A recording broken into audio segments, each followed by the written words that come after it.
Assalamualaikum warahmatullahi wabarakatuh. Selamat siang. Salam sejahtera untuk kita semua.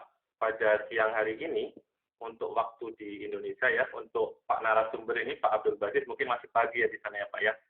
Saya minta izin untuk memperkenalkan diri dulu. Nama saya Hanung Agus Mulyadi. Saya nanti akan memandu jalannya webinar kali ini dengan narasumber yaitu Pak Dr. Renat Abdul Basit. Kemudian nanti sebelum paparan materi diskusi akan ada arahan dari Pak Kapus yaitu Bapak Dr. Nugroho Dwi Hananto selaku Kapus Pusat Penelitian Laut Dalam LIPI. Baik, sebelum kata pengantar dari Pak Kapus, saya mohon izin untuk menyampaikan tata tertib demi kelancaran jalannya webinar kali ini. Yang pertama adalah ketika para peserta ingin menanyakan sesuatu yang menarik, nanti bisa menggunakan fitur chat yang ada di bawah. Kemudian nanti silakan menyampaikan pertanyaannya. Kemudian pertanyaan tersebut nanti direkap oleh teman kami, yaitu Mas Fadli. Notulensi tadi nanti akan disampaikan kepada narasumber setelah selesai pemaparan. Baik, untuk menyingkat waktu, saya persilahkan Pak Dr. Nugroho Dwi Hananto untuk memberikan arahan. Kepada beliau kami persilakan. Silakan Pak. Baik, terima kasih Mas Hanung. Assalamualaikum warahmatullahi wabarakatuh. Salam sejahtera untuk kita semua. Tapi ya, Bapak Ibu sekalian, kami ucapkan terima kasih yang sebesar-besarnya karena telah bersedia bergabung dalam webinar kita kali ini.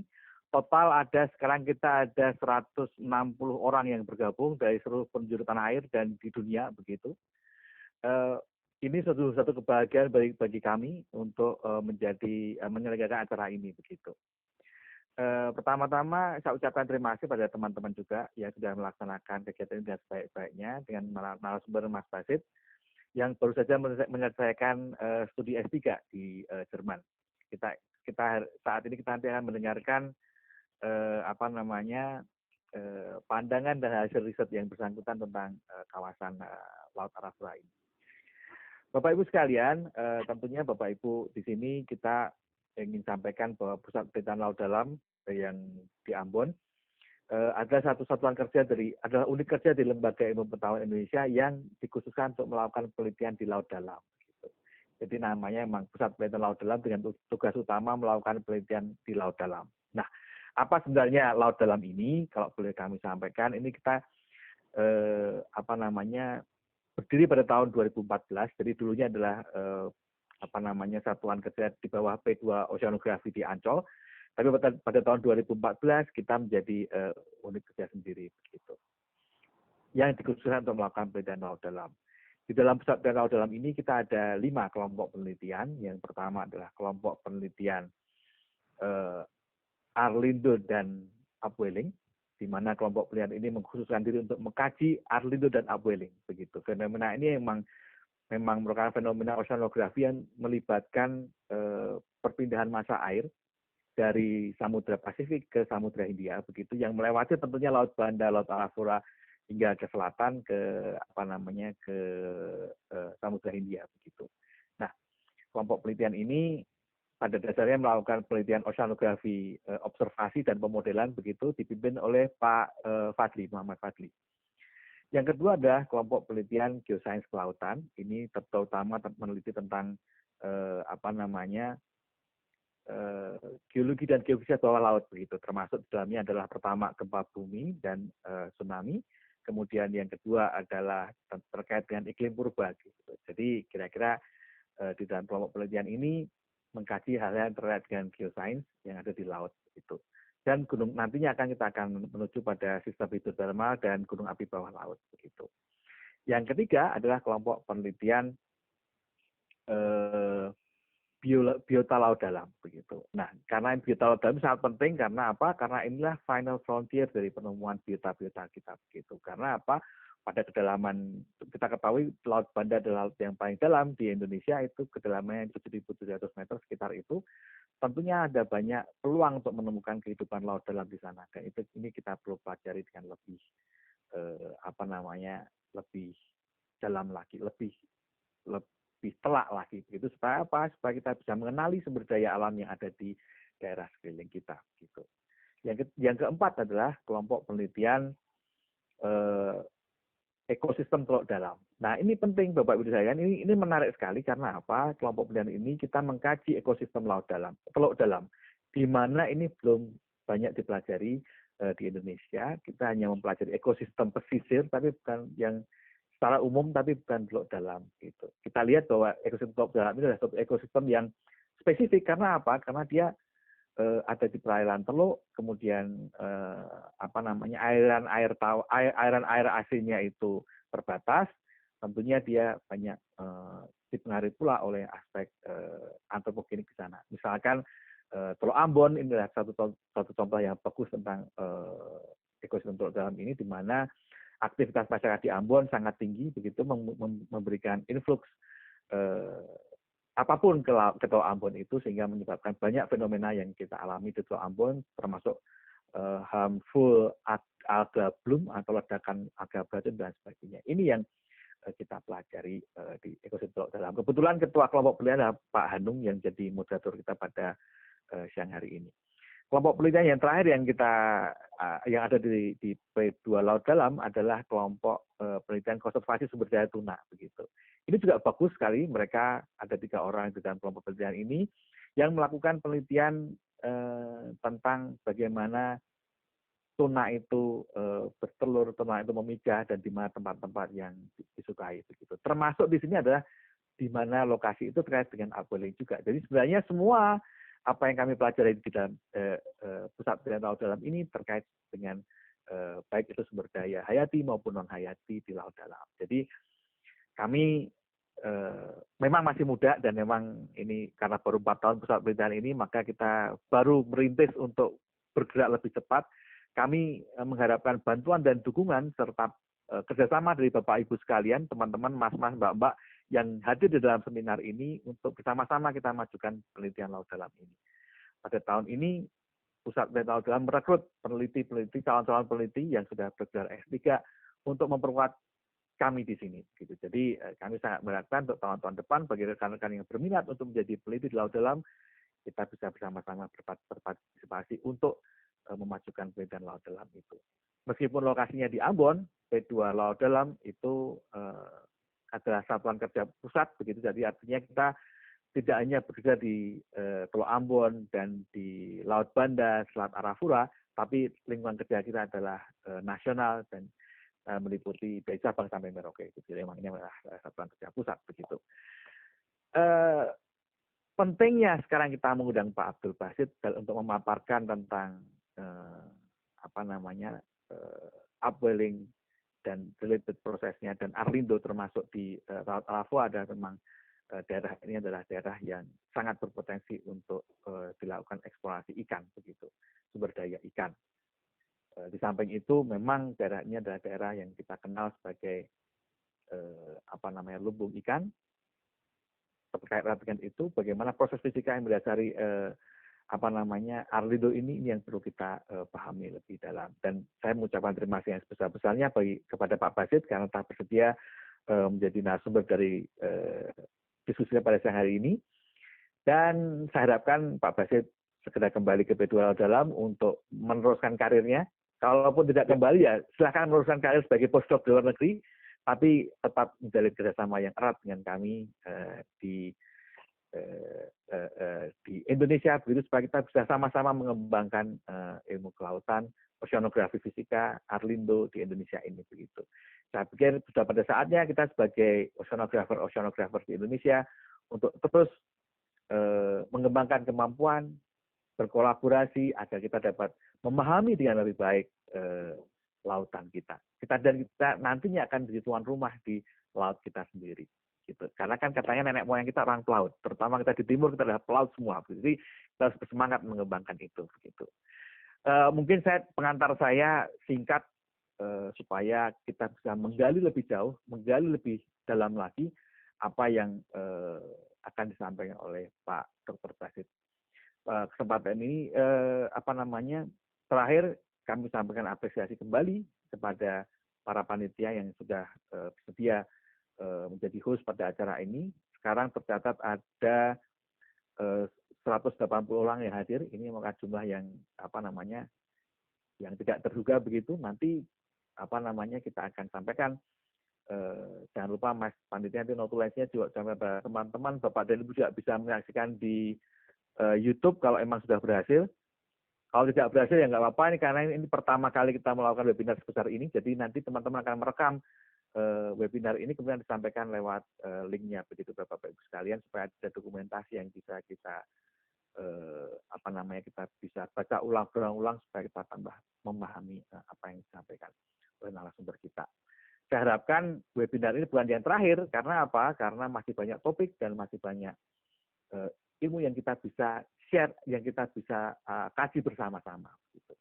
Dan kami di Pusat Penelitian Dalam akan dengan senang hati untuk menjadi host dalam acara ini. Kami harapkan masukan dan partisipasi dari Bapak dan Ibu-Ibu sekalian, para pakar oceanografi, para pakar ilmu kelautan di Indonesia Timur, di Indonesia pada umumnya, untuk menyampaikan kepada kami kira-kira topik apa yang bisa kita angkat dalam webinar-webinar selanjutnya. Karena pada masa musim coronavirus seperti ini, musim pembatasan sosial, inilah cara yang paling mudah kita lakukan untuk berkomunikasi dan bertukar pikiran. Demikian kira-kira yang dapat kami sampaikan. Kami memohon maaf yang sebesar-besarnya apabila pada penyelenggaraan kali ini belum 100% sempurna, karena kita juga masih belajar. Jadi kami harapkan pada kesempatan yang akan datang kita dapat mempersiapkan acara ini dengan lebih baik. Terima kasih. Selamat mengikuti seminar ini dan kami harapkan hal ini dapat membawa kemanfaatan bagi kita bersama. Terima kasih sekali lagi. Wassalamualaikum warahmatullahi wabarakatuh. Tapi ya, terima kasih Pak Nuk atas arahannya, sangat menarik. Baik, untuk menyingkat waktu, seperti yang tadi Pak Kapus sampaikan bahwa kalau dilihat dari Pusat Penelitian Laut Dalamnya, itu kita masih baru ya, karena sebelumnya kita masih dalam bentuk UPT Balai Konservasi Biota Laut. Perlu Bapak Ibu ketahui bahwa besok tanggal 13 Mei ini PPLD akan berulang tahun yang ke-6.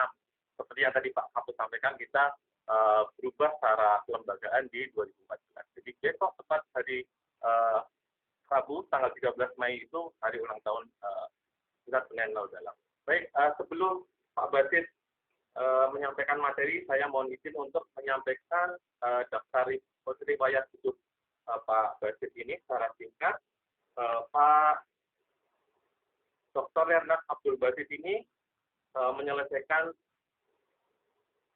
sarjananya di ITB, kemudian beliau bergabung di LIPI pada tahun 2008, kemudian beliau melanjutkan studi untuk master di Demersuk University, kemudian beliau melanjutkan lagi doktoralnya di Hamburg University mulai dari tahun 2014 dan selesai akhir tahun yang lalu. Jadi sangat menarik Bapak Ibu.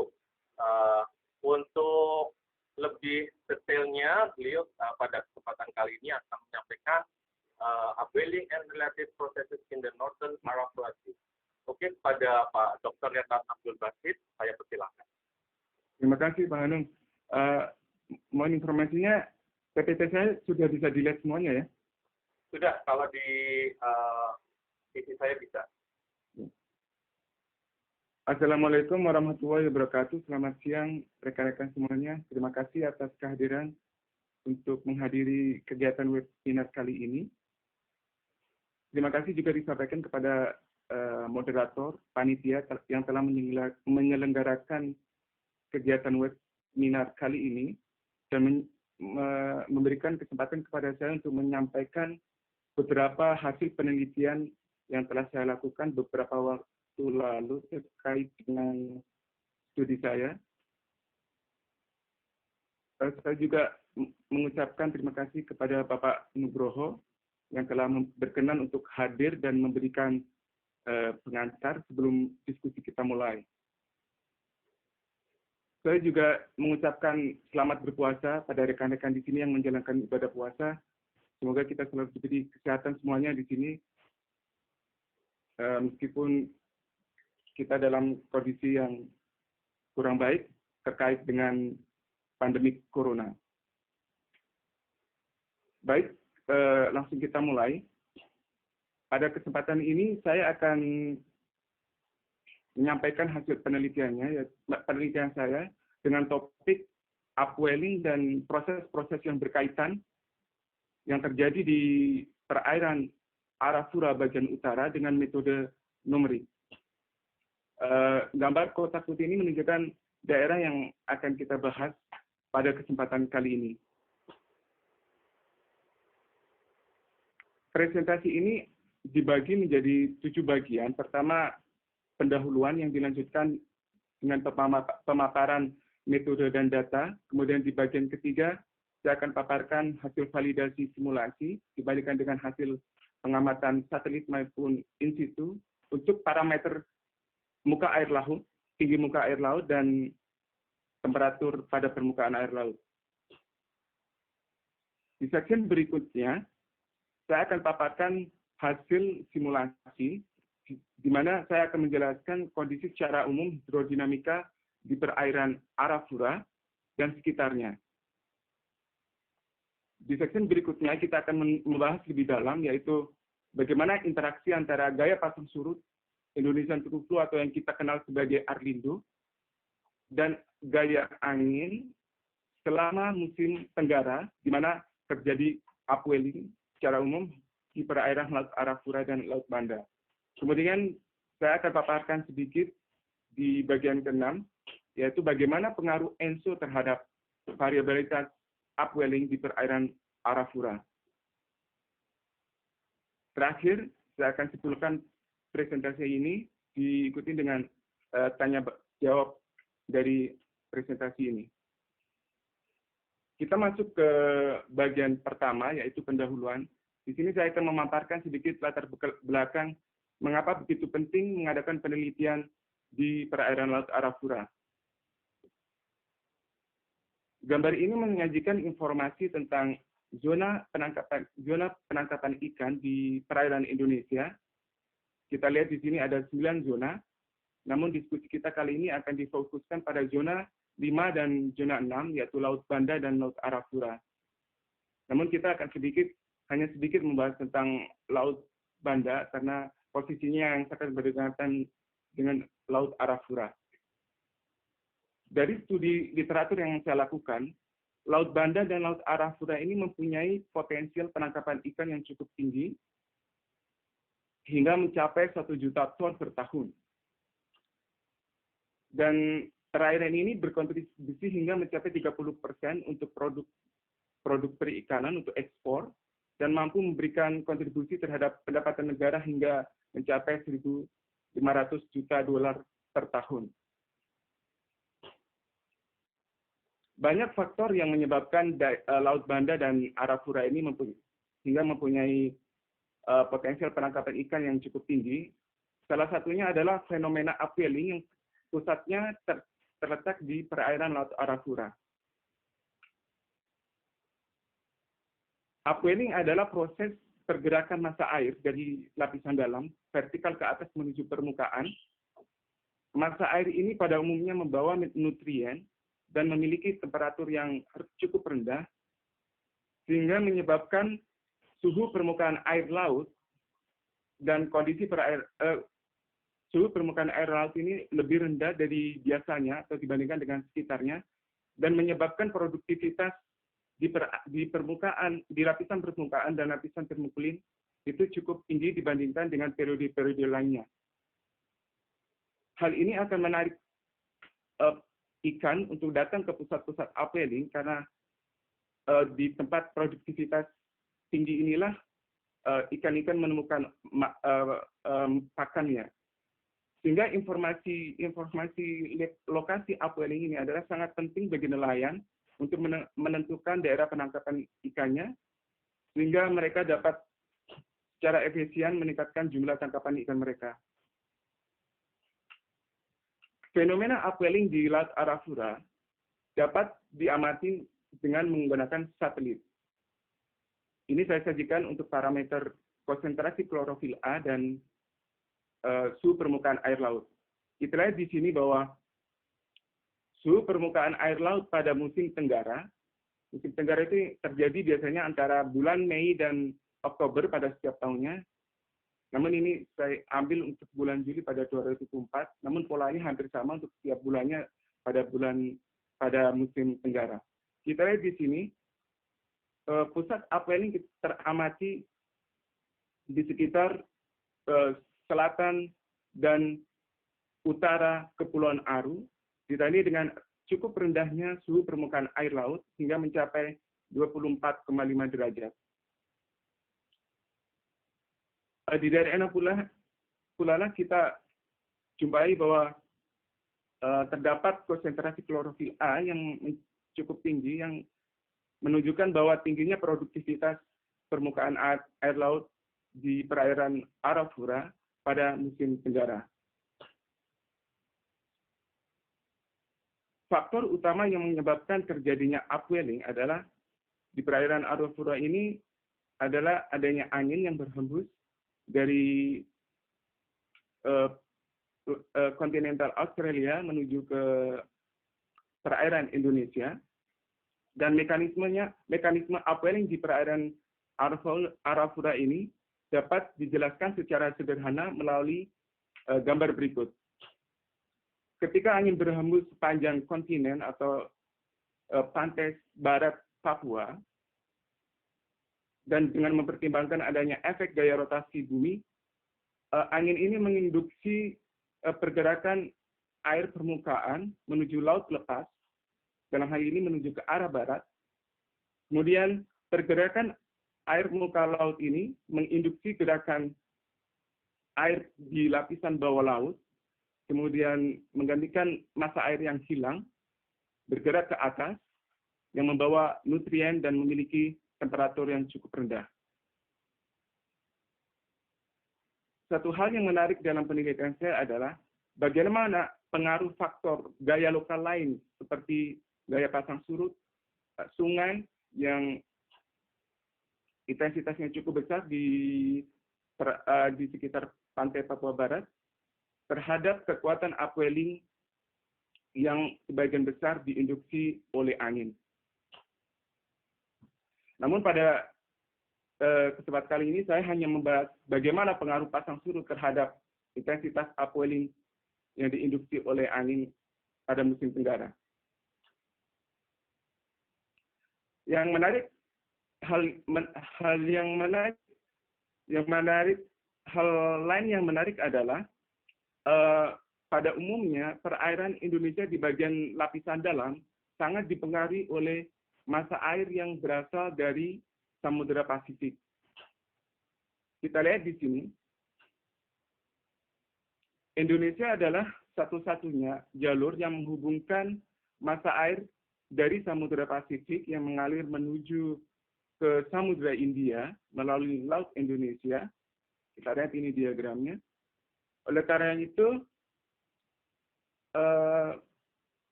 sangat menarik untuk mengetahui bagaimana fenomena global seperti ENSO yang terjadi di Samudra Pasifik atau Indian Ocean Moves yang terjadi di Samudra India mempengaruhi variabilitas upwelling di perairan Laut Arafura.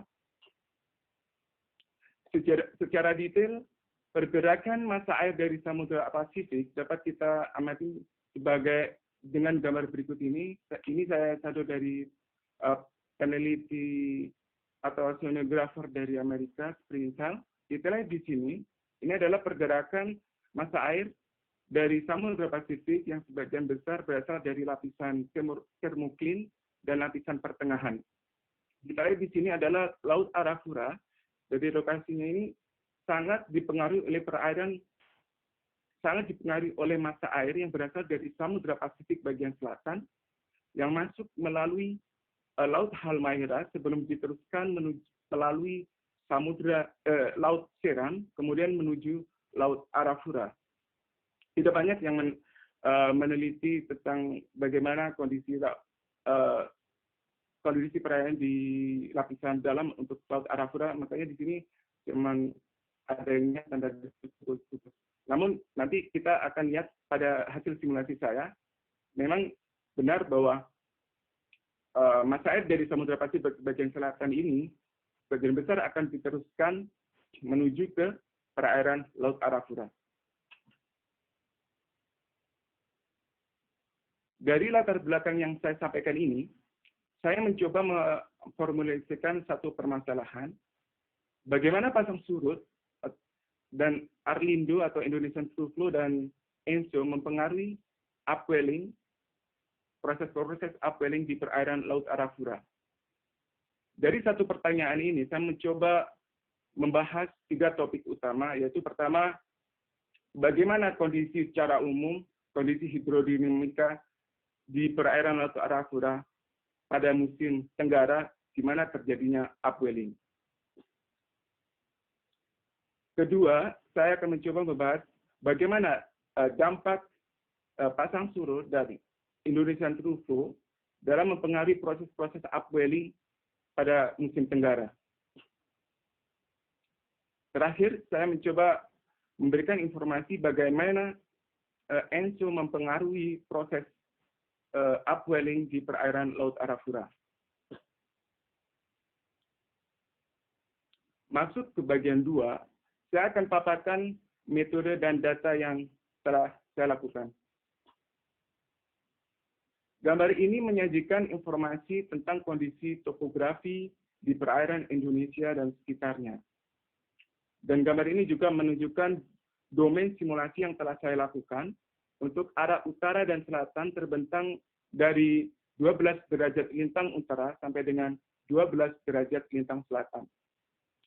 Dalam arah timur barat, domain simulasi saya terbentang dari 114 derajat bujur timur hingga mencapai 139 derajat bujur timur. Saya perlu melakukan simulasi yang lebih besar dari area fokus riset saya, karena ini terkait dengan validasi model dengan hasil pengamatan in situ, karena tidak banyak pengamatan in situ yang ada di perairan Indonesia bagian timur. Kemudian kita akan bahas lebih sempit lagi, di mana lokasi upwelling terjadi di sekitar Kepulauan Aru.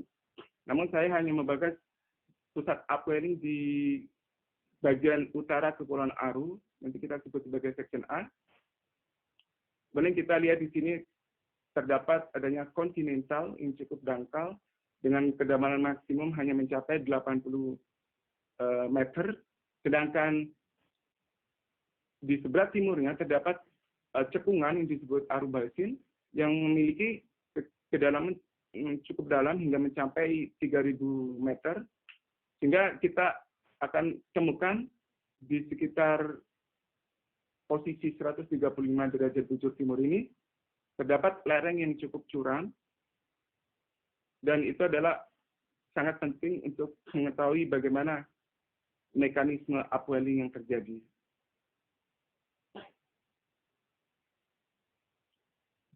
Konstruksi simulasi saya yang telah dilakukan adalah sebagai berikut. Untuk horizontal, sebelumnya saya ingin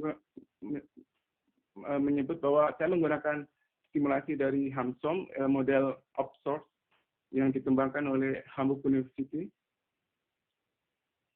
Konstruksi saya untuk simulasi ini adalah untuk horizontal, resolusinya mempunyai 3 menit. Sedangkan untuk vertikal, saya bagi menjadi 54 lapisan, di mana untuk lapisan di permukaan dan lapisan permukaan memiliki ketebalan yang lebih tipis dibandingkan dengan lapisan bagian dalam. Sedangkan untuk data-data pembangkit, untuk data-data gaya pembangkit, saya menggunakan data global yang dikembangkan oleh Max Planck Institute untuk sebagai syarat batas dan kondisi awal. Kemudian untuk pembangkit dari atmosfer, saya menggunakan data dari ENSAT. Sedangkan untuk pasang surut, saya menggunakan 11 komponen dari komponen pasang surut, termasuk M2, S2, dan sebagainya. Sedangkan untuk data sungai, saya juga menggunakan data model global dari water depth model, karena tidak banyak data in situ untuk perairan untuk sungai di perairan Indonesia Timur.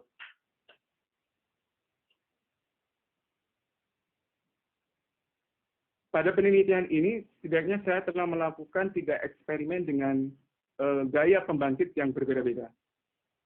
Misalkan untuk eksperimen pertama, saya menggunakan gaya pembangkit angin, sungai, dan pasang surut. Kemudian eksperimen kedua, saya tidak menggunakan gaya pembangkit pasang surut, hanya menggunakan gaya pembangkit angin dan sungai. Sedangkan di eksperimen ketiga, saya hanya menggunakan gaya pembangkit pasang surut. Nantinya kita akan bandingkan bagaimana hasil dari masing-masing ini, supaya kita akan lebih paham bagaimana interaksi antara pasang surut dan gaya angin. Ini adalah persamaan Navier-Stokes atau yang dikenal sebagai persamaan momentum yang digunakan oleh Hamsong, juga oleh model-model hidrodinamika yang lainnya. Persamaan Navier-Stokes ini, untuk model ini terdiri dari 7 komponen, yaitu gaya akselerasi, gaya adveksi non-linear, baik vertikal dan horizontal, kemudian gaya Coriolis, kemudian gaya gradien tekanan, kemudian gaya viskositas untuk horizontal dan vertikal. Pada penelitian ini, akan dibandingkan bagaimana komponen-komponen ini untuk ketiga eksperimen yang telah saya lakukan. Sehingga kita akan lebih memahami bagaimana mekanisme atau interaksi antara gaya pasang surut dan gaya angin.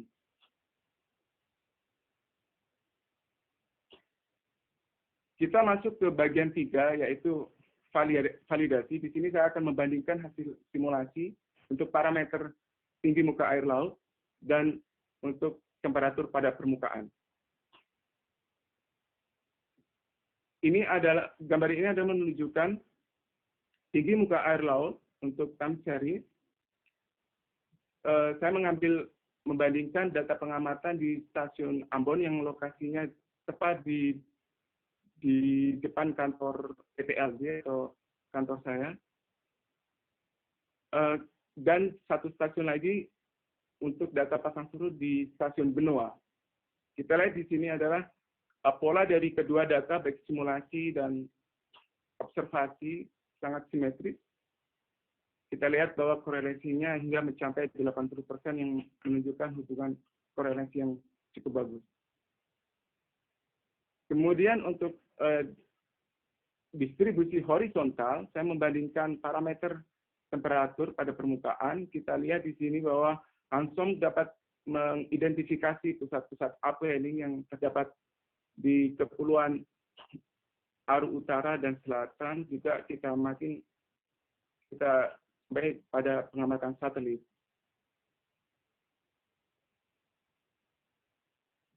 Masuk ke bagian keempat, hasil simulasi untuk menjelaskan kondisi-kondisi hidrodinamika secara umum di perairan Laut Arafura bagian utara.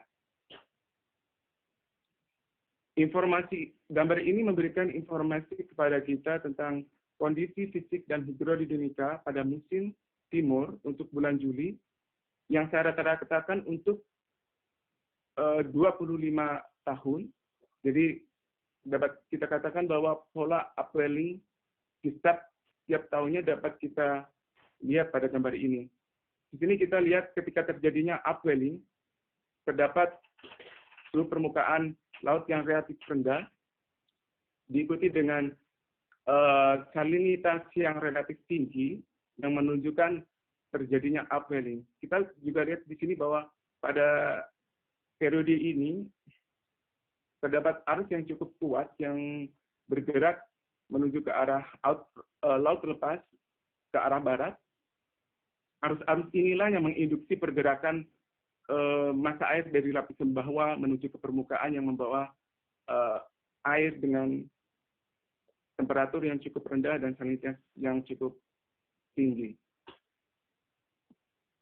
Satu hal lagi dari gambar ini kita lihat bahwa di sekitar perairan Papua, salinitas perairan cukup rendah. Ini menunjukkan pengaruh yang cukup tinggi dari input sungai.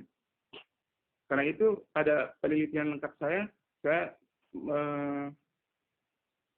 mencoba mengidentifikasi bagaimana pengaruh sungai terhadap kekuatan upwelling di perairan ini.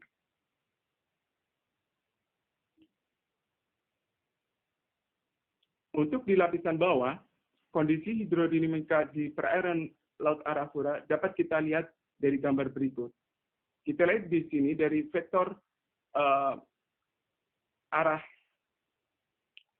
gerak massa air, bahwa massa air di perairan Laut Arafura sebagian besar berasal dari Samudra Pasifik bagian selatan. Hal ini juga ditandai dengan tingginya nilai temperatur dan salinitas dibandingkan dengan daerah sekitarnya. Salinitas yang tinggi ini dikenal sebagai lapisan dalam ini saya mengambil pada kedalaman 130 meter, dan salinitas yang cukup tinggi ini dikenal sebagai salinitas maksimum karena nilai ini paling tinggi jika kita plot dalam satu water column, makanya kita disebut sebagai salinitas maksimum. Nah, dari gambar inilah kita mengetahui bagaimana pengaruh massa air dari Samudra Pasifik dalam mempengaruhi proses-proses upwelling di sekitar perairan Laut Arafura. Kondisi hidrodinamik pasang surut di perairan Laut Arafura secara umum dapat kita lihat sebagai berikut. Ini adalah kondisi ketika terjadi pasang. Kita lihat di sini ketika pada periode pasang terdapat arus yang cukup kuat yang mengalir ke arah pantai barat Papua atau menuju ke timur. Kita lihat di sini arus cukup kuat di sebelah utara dan selatan. Kemudian saya ambil plot untuk arah vertikal, untuk profil vertikal. Kita lihat di sini bahwa arus yang kuat ini diinduksi dengan mempertimbangkan hukum kontinuitas. Keberadaan lereng yang cukup curam ini pada kontinen menginduksi terjadinya upwelling pada daerah sekitar lereng. Sedangkan pada masa surut, arus pasang surut ini dengan keberadaan lereng ini menginduksi terjadinya downwelling. Ini kita hanya bahas untuk section A. Hal menarik lainnya adalah ketika saya plot untuk satu titik di sekitar daerah lereng ini, satu titik di lereng kira-kira terdapat di 5 derajat lintang selatan, kemudian 134,5 derajat bujur timur, kita peroleh pola arus pasang surut sebagai berikut. Kita lihat bahwa pola asimetrik kita lihat di arus pasang surut ini, dan ini akibat pola asimetrik arus pasang surut ini dapat mempengaruhi secara signifikan terhadap arus residual total di daerah pengamatan. Dari kajian studi yang telah dilakukan, pola asimetris ini diinduksi oleh interaksi nonlinear antara arus pasang surut dan kondisi topografi. Dengan memplot komponen-komponen momentum, interaksi nonlinear antara pasang surut dan topografi ini dapat diidentifikasi. Kita lihat di sini bahwa arus pasang surut yang terjadi di Kepulauan Aru bagian utara ini diinduksi oleh komponen gaya gradien tekanan yang berwarna merah ini dan komponen gaya akselerasi. Kita lihat di sini juga komponen adveksi nonlinear cukup signifikan dalam menginduksi arus pasang surut di sekitar perairan Aru, baik untuk arah zonal dan meridional.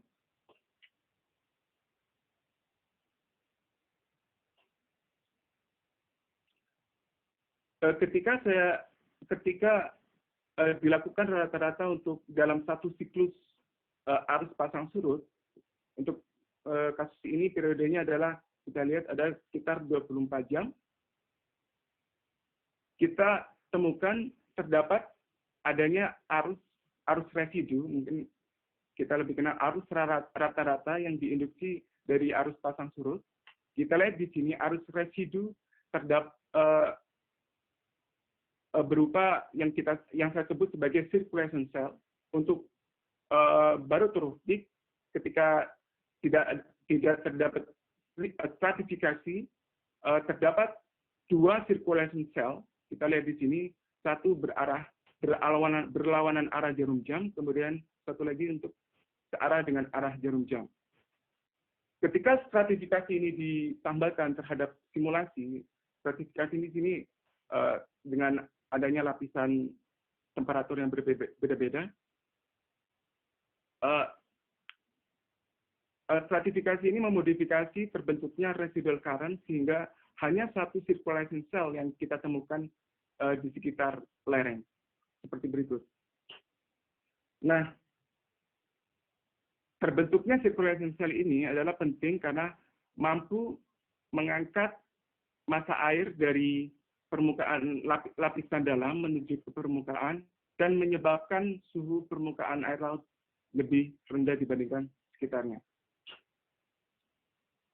Dengan menggunakan persamaan momentum, kita lihat di sini komponen gaya gradien tekanan dan gaya adveksi nonlinear sangat berpengaruh dalam menginduksi terjadinya residual current di sekitar daerah lereng.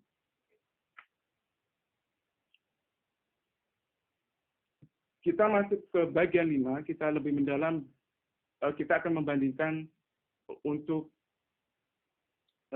hasil simulasi dari eksperimen pertama dan eksperimen kedua. Kita lihat di sini adalah kondisi hidrodinamika secara umum pada bulan Juli yang merepresentasikan kondisi hidrodinamika pada musim tenggara. Kita lihat di sini bahwa pusat upwelling terjadi di sekitar utara Kepulauan Aru dan di bagian selatan Kepulauan Aru. Pola ini juga teramati dengan pengamatan satelit.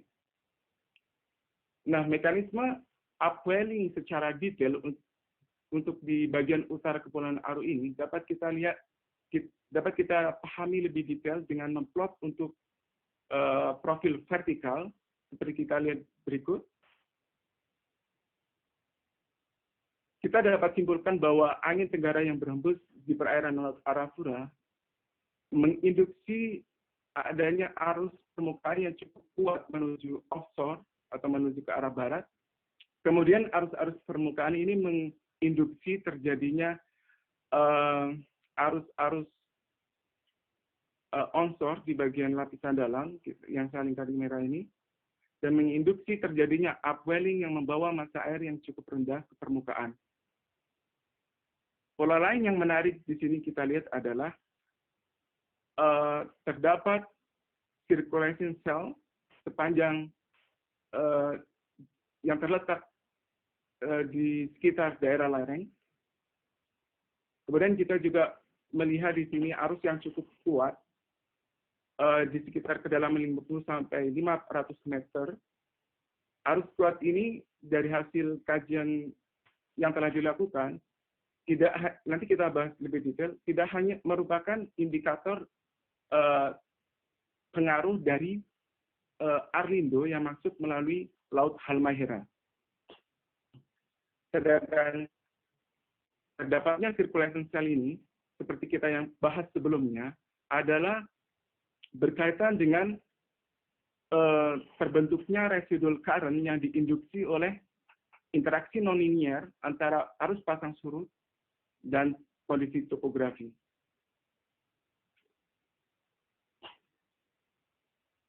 Dengan menggunakan persamaan momentum, dengan memplot komponen-komponennya, kita lihat di sini bahwa di permukaan air, di lapisan permukaan, kita temukan terjadi kesetimbangan antara komponen gaya gradien tekanan dan gaya Coriolis yang kita sebut sebagai yang kita kenal sebagai kesetimbangan Ekman atau Ekman-Dongen.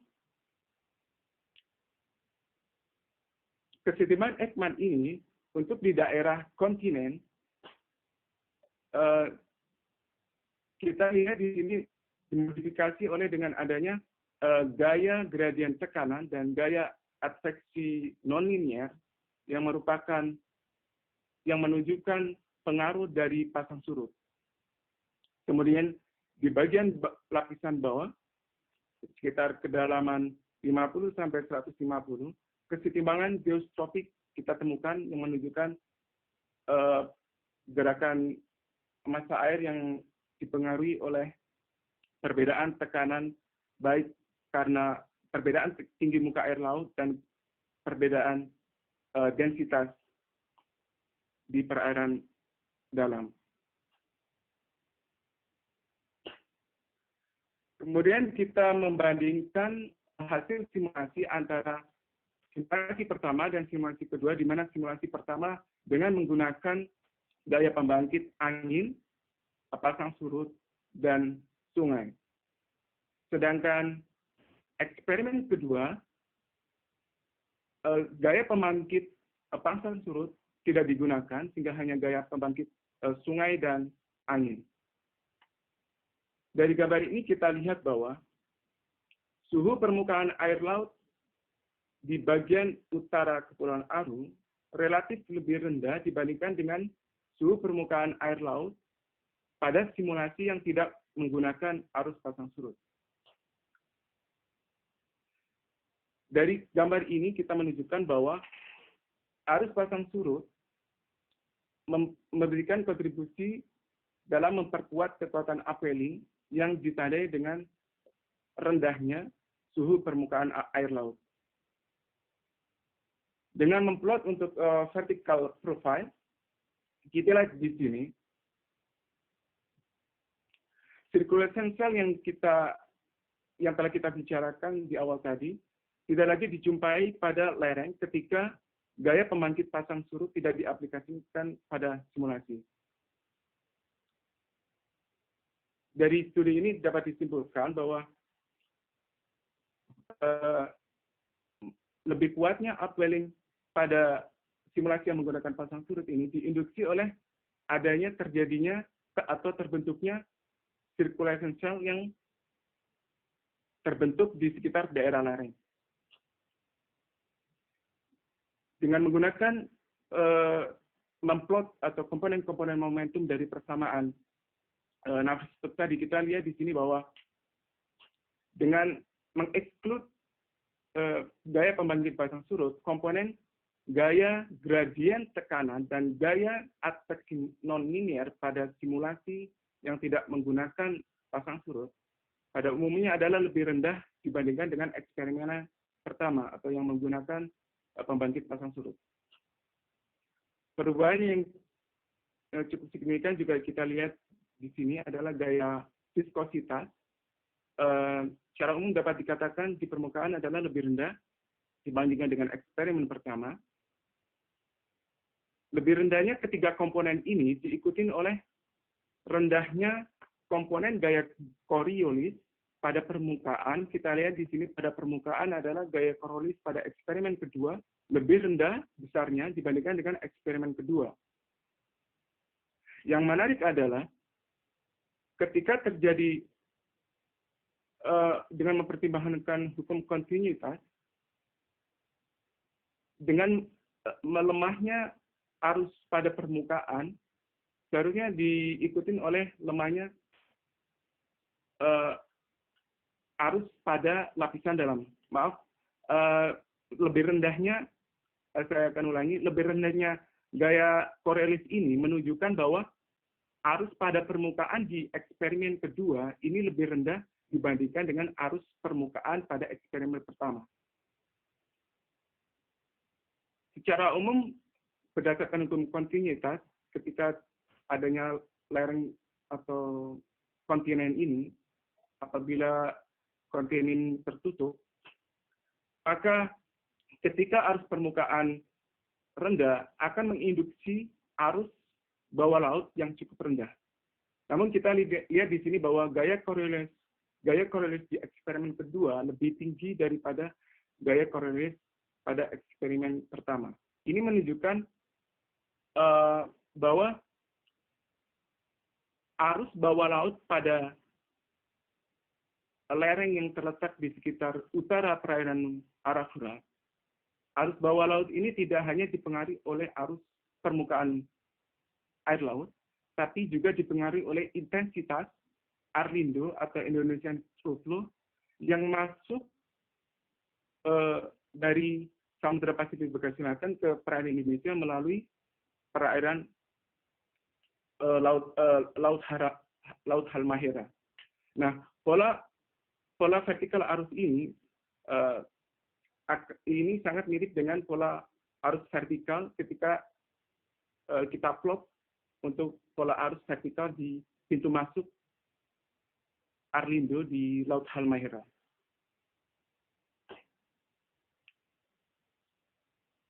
Kita masuk ke bagian 6. Bagaimana pengaruh ENSO terhadap variabilitas upwelling di perairan Laut Arafura ini? Ini adalah menunjukkan daerah. Saya akan membandingkan 3 variabel, yaitu angin. Di sini saya mengambil variabel wind stress, kemudian anomali untuk temperatur pada permukaan dan anomali salinitas pada permukaan air laut. Kemudian saya merata-ratakan ketiga komponen ini untuk daerah yang saya tanda dengan kotak putih ini.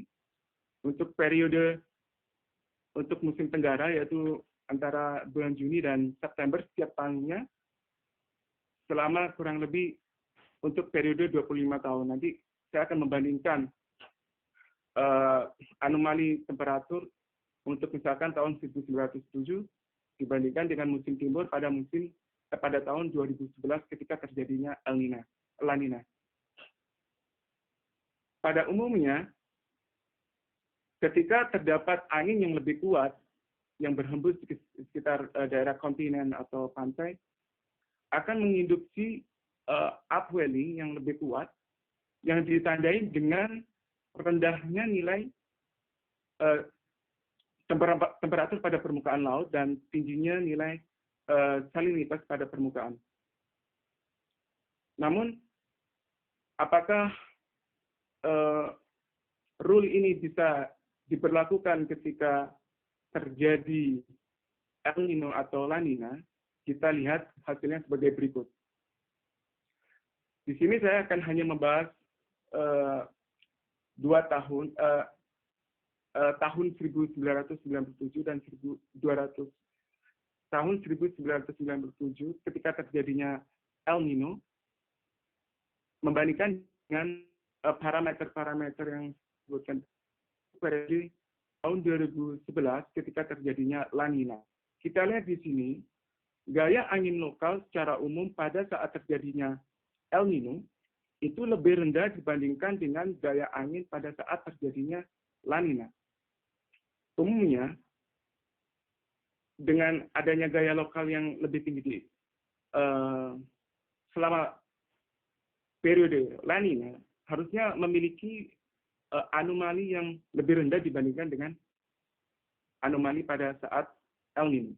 Namun kita lihat di sini, pada saat El Nino, anomali untuk temperatur lebih rendah dibandingkan dengan anomali temperatur pada saat terjadinya La Nina. Sedangkan untuk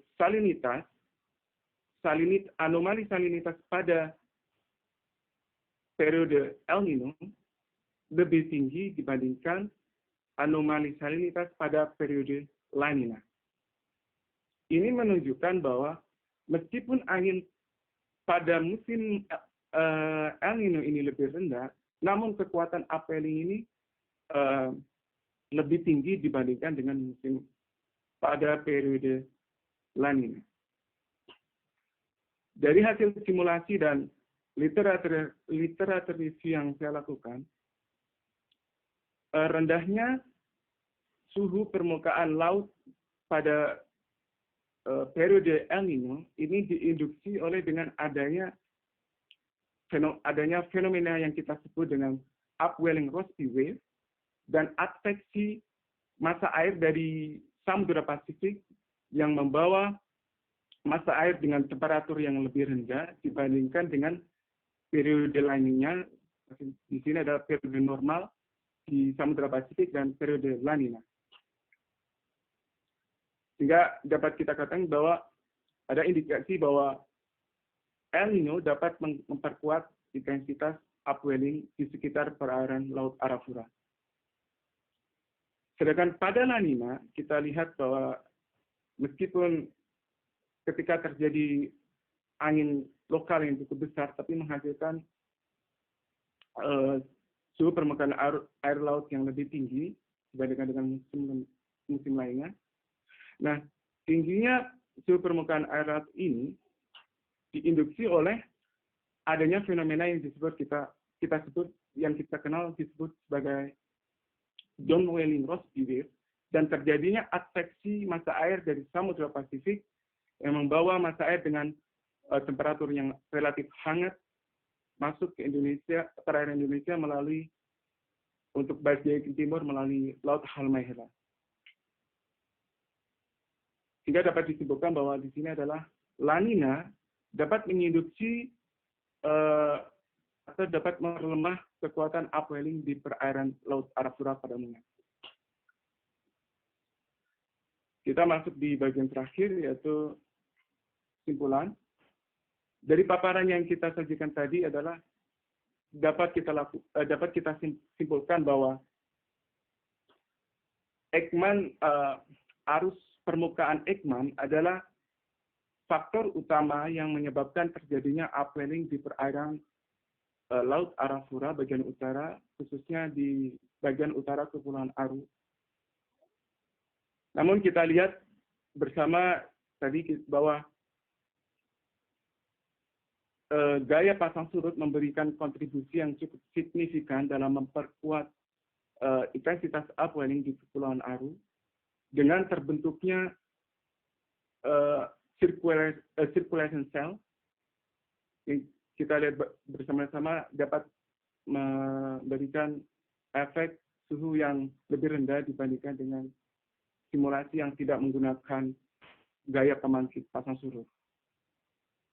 Di sini kita lihat juga bahwa bagaimana pengaruh massa air yang dari Samudra Pasifik mempengaruhi lapisan bawah perairan Laut Arafura yang ditandai dengan adanya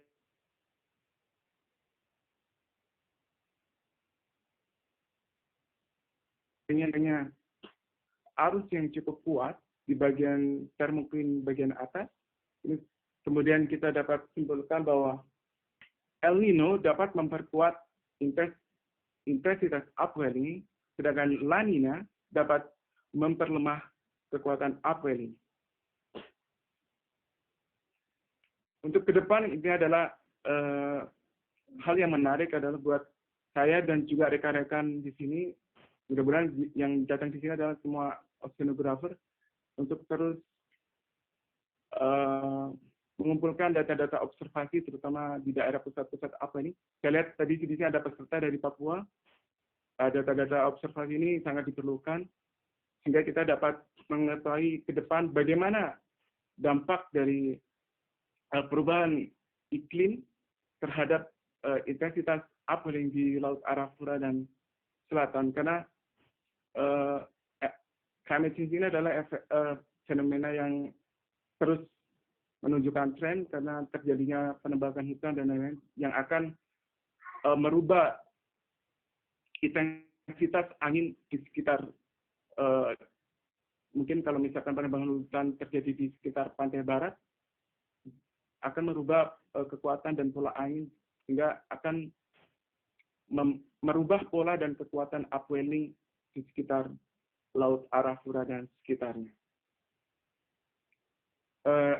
Sekian, terima kasih atas perhatiannya. saya kembalikan kepada moderator. Assalamualaikum warahmatullahi wabarakatuh. Baik, terima kasih Mas Basit.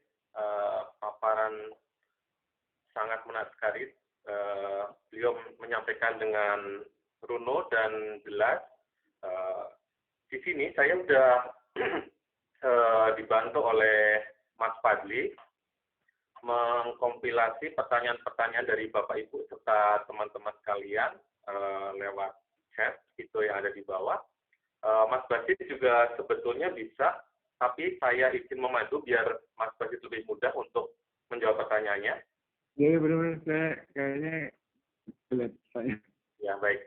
Saya langsung saja ya Mas Basit. Pertanyaan pertama ini terkait dengan selain di Arubasin, apakah ada pengaruh dari Weber Basin yang ada di Banda Aceh terkait dengan proses upwelling yang terjadi di sekitar Arafura ini? Ya, terima kasih atas pertanyaan. Tentu saja kalau kita melihat dari hukum kontinuitas, pergerakan air di sekitar Arafura ini akan merupakan perjalanan mungkin kalau kita menggunakan hukum tadi pasti gerakan air yang dari di perairan Arafura ini akan diikuti oleh gerakan perairan di lapisan dalam yang lebih jauh, misalkan untuk Weber karena ini satu garis. Tapi di sini saya tidak mengidentifikasi bagaimana massa air dari Weber ini dapat diidentifikasi sehingga sampai ke perairan Arafura. Tapi ada kemungkinan, ya bisa jadi karena itu satu garis. Kalau kita ambil sectionnya itu section saya itu kan ada di 5 derajat bintang selatan, maka ada kemungkinan bahwa ada nutrien yang dari Weber dapat terangkat menuju ke perairan Arafura menuju ke permukaan. Tapi di sini saya kira faktor yang paling dominan adalah dari massa air yang datang dari Samudra Pasifik yang melalui Laut Haram ya, karena diidentifikasi dengan adanya salinitas yang cukup tinggi, karena kita lihat bahwa di perairan Laut Banda ini lebih dipengaruhi oleh massa air yang berasal dari Samudra Pasifik bagian utara yang masuk ke perairan Indonesia melalui Selat Makassar, di mana 90% dari total massa air Samudra Pasifik ini masuk ke perairan Indonesia lewat Samudra Pasifik sebelum keluar ke Samudra India. Dari Samudra Pasifik diteruskan melalui Laut Flores, Laut Banda, kemudian keluar melalui Selat Lombok, Selat Ombay, dan terusan timur. Jadi kalau untuk Arafura, saya kira dominannya adalah dari massa air Samudra Pasifik Selatan. Baik, terima kasih Mas Basit. Ini untuk pertanyaan selanjutnya. Sebelum ke pertanyaan yang selanjutnya, saya mohon izin bahwa Mas Basit ini banyak peminatnya ternyata Mas Basit. Kita setidaknya ini saya sudah merekap ada 15 pertanyaan, namun saya coba urutkan satu persatu. Yang berikutnya dari Pak Daniel, beliau menyampaikan pertanyaan, bagaimana dengan pengamatan in situ yang Mas Basit lakukan? Dalam hal ini adalah menggunakan tools apa dan metode pengamatannya bagaimana? Silakan Mas. Terima kasih. Apa kabar Pak? Sudah lama nggak ketemu. Untuk pengamatan in situ ini saya tidak menggunakan banyak karena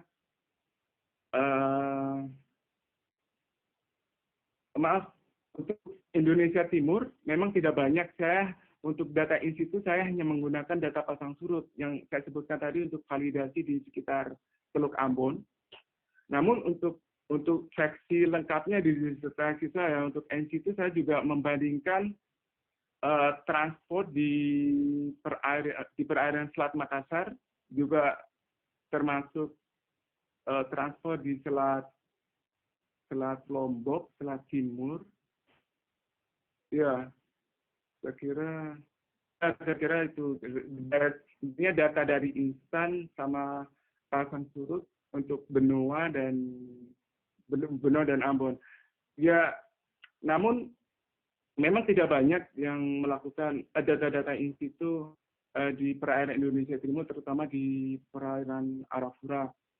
Tapi penelitian ini sebenarnya dimotivasi oleh penelitian sebelumnya yang dilakukan oleh peneliti dari Belanda yang kerjasama dengan peneliti P2O pada papernya itu publish sekitar tahun 1990, di mana mereka melakukan penelitian di sekitar Laut Banda dan Arafura. Disitulah saya tertarik karena di paper tersebut diceritakan bagaimana salinitas yang cukup tinggi dan beberapa identifikasi dari plankton yang menunjukkan bahwa plankton tersebut atau nutrien tersebut, mungkin Pak Hanung lebih pakar, tapi yang kalau nggak salah saya simpulkan bahwa kesimpulannya massa air dari perairan laut Arafura Utara itu ada di permukaan menunjukkan karakteristik juga di thermoiklim menunjukkan karakteristik dari perairan Samudra Pasifik. Namun karena penelitian itu adalah observasi karena terbatas, saya pikir kurang bisa menjelaskan bagaimana mekanisme secara fisik upwelling terjadi di perairan tersebut. Makanya karena background saya fisika, waktu itu penasaran. Ya sudah, saya coba bahas bagaimana mekanismenya.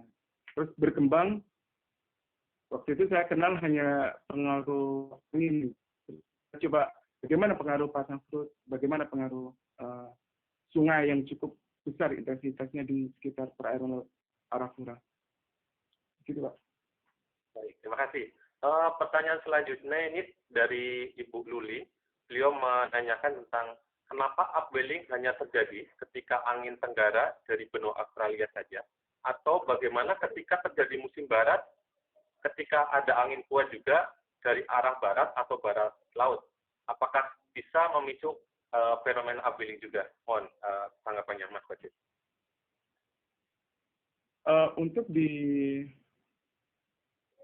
Untuk di perairan Arafura ini terkait dengan upwelling ini, kalau kita jelaskan secara sederhana dari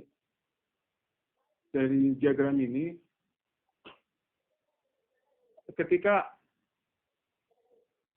misalkan angin berlawanan dengan arah yang terlihat dari gambar ini tidak akan menginduksi upwelling, melainkan adalah downwelling, karena ini terkait dengan hukum kontinuitas dan efek gaya rotasi bumi, dan sehingga ketika arah angin berlawanan, ini akan menginduksi gerakan air permukaan menuju pantai. Dan ini artinya terjadi penumpukan air di sekitar pantai.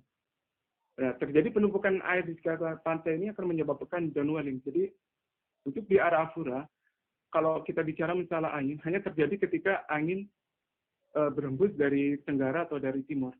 Namun, pertanyaan ini menarik, sebenarnya sudah saya bahas. Sebenarnya upwelling di Kepulauan Aru ini hampir terjadi setiap saat, karena adanya faktor pasang surut. Kita lihat dari kita harus seperti kita ketahui bahwa arus pasang surut ini mempunyai periode 24 jam, sehingga terbentuknya circulation cell ini secara umum dapat kita amatin setiap saat. Jadi memang sebenarnya kalau kita meskipun pada musim barat, upwelling tetap terjadi di sekitar daerah lereng ini. Ya, begitu. Baik, terima kasih. Saya ke pertanyaan selanjutnya ya, Mas Basit. Ini dari Bapak Teuku Amrullah. Beliau menanyakan tentang mengapa upwelling hanya terjadi ketika angin tenggara. Mohon Mas Basit bisa berdiskusi lebih lanjut terkait pertanyaan dari beliau ini. Oh, bukannya mirip ya pertanyaan dengan sebelumnya ya? Iya, betul. Jadi hampir sama kita apa saja ya. Kemudian dari Pak Febrianto, beliau menanyakan bagaimana topografi dasar laut dapat mempengaruhi pasang surut dan parameter arus. Silakan Mas. Bagaimana arus pasang surut, Topografinya, topografi dasar laut ya, dapat mempengaruhi pasang surut dan parameter arus. Oke. Di sini kita lihat bahwa ini adalah kondisi hidrodinamika secara umum di perairan utara Kepulauan Aru. Jadi dengan mempertimbangkan hukum kontinuitas, maka dengan adanya lereng ini, dengan mempertimbangkan hukum kontinuitas, maka flux yang terjadi di setiap kedalaman ini harus memiliki nilai yang sama di setiap kedalaman. Artinya di sini ketika arus mengalir menuju ke lapisan yang lebih dangkal, arus pasang surut ini akan semakin kuat dan akan menginduksi terjadinya upwelling. Jadi intinya mungkin kalau terjadi pasang, ketika arus laut masuk ke lapisan lebih dangkal, arus pasang ini akan semakin besar, dan di sini kita lihat akan menginduksi terjadinya upwelling. Dan sebaliknya, ketika terjadi arus surut, arus mengalir artinya dari kedalaman yang lebih dangkal menuju ke perairan yang lebih dalam, hingga kekuatan arusnya menurun. Seperti kita lihat di sini hampir tidak, sektornya sangat kecil sekali. Ini karena sangat dalam. Ini terkait dengan persamaan kontinuitas. Dan di sini ketika di lereng akan menginduksi terjadinya downwelling. Baik. Makasih Mas Basit. Saya ke pertanyaan selanjutnya, ini datang dari Pak Arif Wibowo. Beliau menanyakan mana yang lebih dominan mempengaruhi upwelling di perairan Arafura antara masa air yang datang dari Samudra Pasifik jika dibandingkan dengan masa air yang datang dari Samudra Hindia. Silakan Mas. Ya, itu pertanyaan menarik. Untuk musim timur ini adalah kalau dilihat dari di sini, kita lihat bahwa sangat jelas bahwa masa air di lapisan bawah Laut Arafura ini memiliki intensitas yang memiliki salinitas yang cukup tinggi. Dan ini menunjukkan pengaruh yang sangat kuat dari Samudra Pasifik. Nah, dari diagram ini, atau kita lihat sektor-sektor ini, saya berpikir bahwa untuk pengaruh masa air dari samudra ini adalah sangat kecil untuk mempengaruhi masa air di sekitar perairan Arafura. Namun, untuk musim barat, gambarnya tidak saya tunjukkan di sini, pengaruh masa air dari Samudra India ini cukup besar, bahkan lebih besar dibandingkan pada musim tenggara ini. Jadi untuk musim timur, saya pikir kontribusi untuk masa air dari Samudra Pasifik India itu lebih kecil dibandingkan dengan musim barat. Jadi kalau musim barat, lebih banyak masa air yang masuk dari Samudra India menuju ke perairan Laut Arafura. Baik, terima kasih, sangat detail sekali penjelasannya. Saya izin Mas Basit untuk pertanyaan berikutnya ini datang dari Ibu Yunita Noya, salah satu kolega kita dari Unpasi. Beliau menanyakan bahwa yang pertama, apakah model yang digunakan mempertimbangkan bed stress? Jika iya, mohon diinfokan berapa besar bed stress yang digunakan dalam model. Beliau ini ada 5 pertanyaan. Apakah dijawab satu-satu atau saya sebutkan 5-nya sekaligus? Oh iya, sekaligus nggak apa-apa, saya terus. Oke, baik. Tadi yang pertama, kemudian yang kedua, Ibu Noya juga menanyakan apakah mempertimbangkan mode baroklinik dalam model. Kemudian yang ketiga, untuk batas terbuka, apakah mempertimbangkan batas-batas terbuka dari sungai? Kemudian yang keempat, model kontrol. Apakah menggunakan juga parameter angin sebagai force?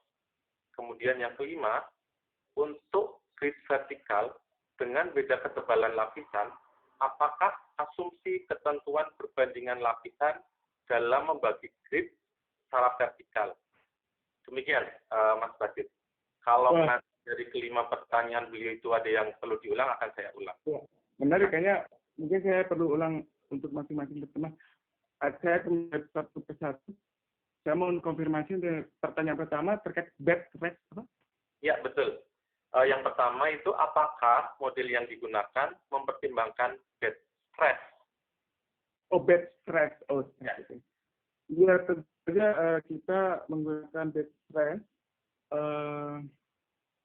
Saya pikir kalau nggak salah kita asumsikan bahwa tidak di bed stress ini kita menggunakan mirip dengan stres pada permukaan atau tapi dengan asumsi pada dasar kita asumsikan 0. Namun di atasnya sedikit ada kita sebut bed stress, kita menggunakan formula untuk koefisiennya. Saya pikir tadi nanya koefisien ya. Iya, kalau memang memungkinkan disebutkan berapa besarnya dari bed stress tersebut. Kita menggunakan bervariasi, nggak konstan gitu. Kita ada formulasi sehingga di sekitar bed itu kita menggunakan formula yang berbanding lurus dengan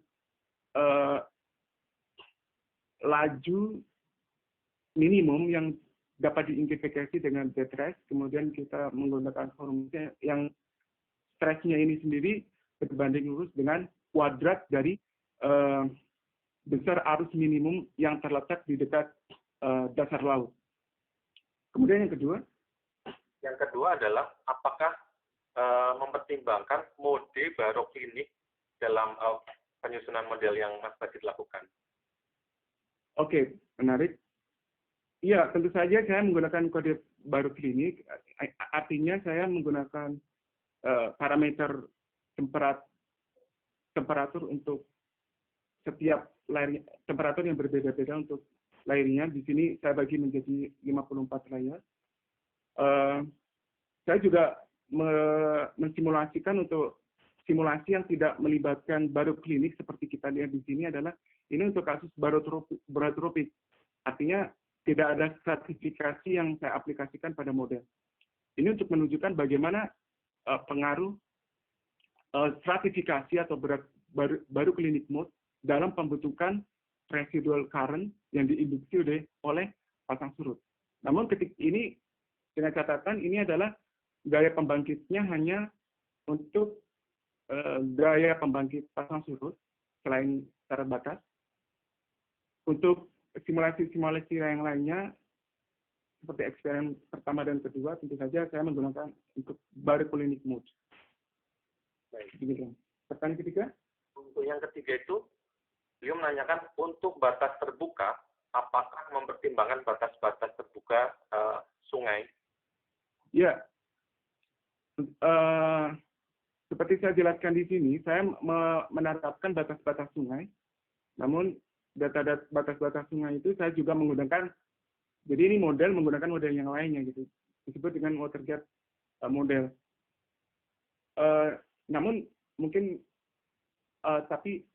namun interaksi atau perbedaan antara simulasi yang menggunakan gaya pembangkit sungai dan gaya pembangkit simulasi yang tidak menggunakan gaya pembangkit sungai tidak dibahas di sini. Tapi secara umum dapat disimpulkan bahwa dengan adanya gaya pembangkit sungai ini mampu memperkuat upwelling di sekitar Arafura. Baik. Saya lanjut ke pertanyaan keempat ya, Mas Basit. Terkait dengan model kontrol, apakah menggunakan juga parameter angin sebagai force? Ya. Tentu saja ini kita membahasnya faktor utama pembangkit ini adalah angin. Sebenarnya kita untuk upwelling pembangkit angin ini sudah dibahas beberapa oleh paper dari penelitian sebelumnya, tapi mungkin beda pandang dalam sudut pembahasannya. Ya tentu saja angin digunakan pada sini. Ini ada saya tekankan bahwa angin di sini sebagai faktor utama yang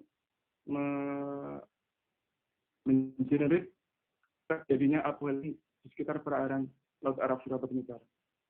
Baik, ini pertanyaan yang terakhir dari Bu Noya. Untuk grid vertikal dengan beda ketebalan lapisan, apakah asumsi ketentuan perbandingan lapisan dalam membagi grid secara vertikal? Bisa dipahami nggak? Ini asumsinya bahwa karena di lapisan permukaan dan termoklin ini dinamika lautnya terjadi lebih dinamis daripada di lapisan bawah. Sederhananya untuk di lapisan bawah seperti kita tahu bahwa densitasnya cenderung uniform atau temperaturnya uniform. Sedangkan di sini saya tidak mempunyai untuk plot vertikal. Memang secara umum karena di sini kita lihat stratifikasinya lebih rapat untuk di lapisan termoklin dan permukaan. Sedangkan di lapisan lebih bawah, ini stratifikasinya lebih rendah. Nah, dengan pertimbangan inilah, untuk lebih detail bagaimana proses-proses dinamikanya yang kita bahas di lapisan atas termoklin dan permukaan, maka saya gunakan lapisan yang lebih tipis atau lebih rapat untuk lapisan permukaan dan lapisan termoklin. Jadi misal di lapisan permukaan dan termoklin mungkin saya menggunakan ketebalan sekitar antara 5 sampai 7 meter, sedangkan lapisan bawah satu layer mungkin ketebalannya mencapai hingga 30 sampai 20 meter karena dinamikanya hampir sama. Namun selain itu karena kita fokus pembahasan pada lapisan permukaan dan termoklin, akhirnya kita lakukan untuk lebih rapat untuk di lapisan-lapisan tersebut. Ya. Terima kasih Pak Basit. Ini dari beberapa pertanyaan berikutnya, sepertinya ada yang hampir mirip-mirip, jadi saya mohon izin Bapak Ibu dan teman-teman yang menanyakan untuk pertanyaan yang agak mirip, saya izin skip atau saya izin lewati. Saya ke pertanyaan dari Pak Haruna. Apakah dampak upwelling pada bulan pengamatan dalam penelitian yang dilakukan Mas Basit ini berpengaruh pada kondisi kesuburan pada perairan Laut Banda? Jadi kan ketika tadi fokus di Arafura, bagaimana ke perairan Banda gitu. Ya, tentu saja sangat mempengaruhi. Kalau kita lihat di sini adalah memang di awal saya sedikit membahas meskipun saya sebut bahwa ini penelitian daerah Laut Arafura, maka saya katakan bahwa akan sedikit membahas tentang kondisi Laut Banda karena posisinya berdekatan. Nah, kemudian kita lihat di sini dengan mengetahui pola arus permukaan di sekitar daerah penelitian, kita lihat maka arus dari perairan Laut Arafura ini diteruskan menuju ke Laut Banda. Tentu saja sangat mempengaruhi kondisi fisik dan dinamika terhadap Laut Banda. Sehingga pada umumnya bisa saya katakan bahwa ketika pada musim tenggara ini, produktivitas yang tinggi tidak hanya ditemukan di perairan Laut Arafura, tapi juga di Laut Banda. Ya. Baik, selanjutnya ya Mas Basit, ini dari Bapak Irfan Prasetyo. Beliau menanyakan berapa rentang waktu antara bertiupnya angin di permukaan dengan terjadinya proses upwelling. Berapa rentang waktu antara proses? Iya, bertiupnya angin di permukaan dengan terjadinya proses upwelling. Mungkin apakah saya juga berusaha untuk mengulang lagi. Berapa rentang waktu antara bertiupnya angin di permukaan dengan terjadinya proses upwelling? Mungkin apakah ada jeda waktu atau bagaimana mungkin Mas Basit? Kalau untuk gerakannya, saya kira terjadi saat yang bersamaan ya. Tapi mungkin pertanyaan lebih mengenai mungkin biasanya ada time lag antara produktivitas dan terjadinya upwelling. Karena itu Pak Anun lebih tahu kan, ketika terjadi pergerakan upwelling tidak otomatis langsung menyebabkan perairan itu untuk berproduksi gitu. Jadi perlu waktu untuk berkembang gitu ya. Mungkin nggak salah mungkin antara jeda waktu antara fenomena upwelling dan tingginya produktivitas itu antara 1 sampai misalkan puncak upwelling Juli mungkin butuh waktu 1 sampai 2 bulan untuk melihat pusat terjadinya tingginya produktivitas. Baik. Tapi ya. Saya ke pertanyaan selanjutnya ini dari Mbak Nurul Latifah. Beliau juga ada 2 pertanyaan, Mas Basit. Ini saya satu-satu aja ya. Biar ini efektif. Yang pertama, apa yang mempengaruhi upwelling di Laut Arafura? Apakah yang mempengaruhi upwelling di Laut Arafura itu lebih dipengaruhi oleh Ekman pumping akibat Armundo saat monsun tenggara, ataukah karena pasang surut? Silakan, Mas. Iya, untuk di Laut Arafura ini, saya pikir hampir sama ya. Untuk Laut Arafura ini, pembangkit utama adalah coastal upwelling, kemudian disebut memang coastal upwelling sama Ekman pumping ini sesuatu yang berbeda. Saya di sini tidak membahas tentang Ekman pumping, tapi saya pikir coastal upwelling inilah yang saya jelaskan skema-skemanya lebih kuat daripada Ekman pumping. Kemudian untuk pasang surut berkontribusi, tapi tidak dominan dibandingkan dengan pengaruh dari angin, tapi cukup berkontribusi. Baik, saya ke pertanyaan selanjutnya. Jika selama musim tenggara saat terjadi surut terendah, apakah terjadi downwelling? Mungkin maksud pertanyaan dari Mbak Nurul. Bisa dipahami, Mas Basit? Iya, ya. Ketika terjadi angin tenggara, terus ada terjadi pasang surut ya. Ini pertanyaan menarik. Surut terendah. Ya, ini tergantung arus yang dibangkitkan oleh angin. Tergantung ya, kalau kita untuk sesaat yang kita bahas tadi itu semuanya tentang residual current. Tapi mungkin maksudnya Mbak Nurul ini ketika terjadi pengamatan untuk sesaat. Jadi ada kemungkinan ketika memang arus yang ditimbulkan oleh angin ini lebih rendah daripada, dengan catatan arus yang rendah ini mengenerate upwelling. Ketika lebih rendah, maka dibandingkan dengan arus surut yang menyebabkan downwelling, kemungkinan terjadi downwelling. Jadi kita tidak bisa simpulkan, tergantung kekuatan angin pada saat itu. Baik, perlu saya infokan Bapak Ibu sekalian bahwa alokasi waktu yang panitia sediakan untuk webinar pada kali ini adalah sekitar 2 jam, sehingga ketika kita mulai dari jam 12 waktu Indonesia bagian Barat atau jam 2 pada waktu Indonesia Timur, maka alokasi waktu yang masih tersedia sekitar 15 menit lagi. Terkait hal itu, saya mohon izin ketika ada beberapa pertanyaan dari Bapak Ibu yang belum bisa kami sampaikan ke Bapak narasumber. Namun demikian, ketika masih penasaran, bisa nanti menghubungi panitia sehingga kami rekap atau kami kompilasi lagi pertanyaannya dan bisa disampaikan oleh Bapak narasumber. Ini yang terakhir, mungkin masih berkaitan ya, ini pertanyaan terakhir dari Pak Augie. Beliau menanyakan, apabila upwelling terjadi di Laut Arafura pada musim tenggara, maka pada musim angin barat daya, apakah akan terjadi fenomena yang sebaliknya, dalam hal ini adalah downwelling? Mohon ditanggapi. Terima kasih. Ya, terima kasih Pak Ogi pertanyaannya. Tentu saja, ya pada umumnya ketika terjadi musim barat atau angin yang bertiup dari Cina, ya barat menuju ke Laut Arafura, pada umumnya di perairan Arafura ini terjadi upwelling. Tapi mungkin dengan adanya temuan saya tadi, dengan adanya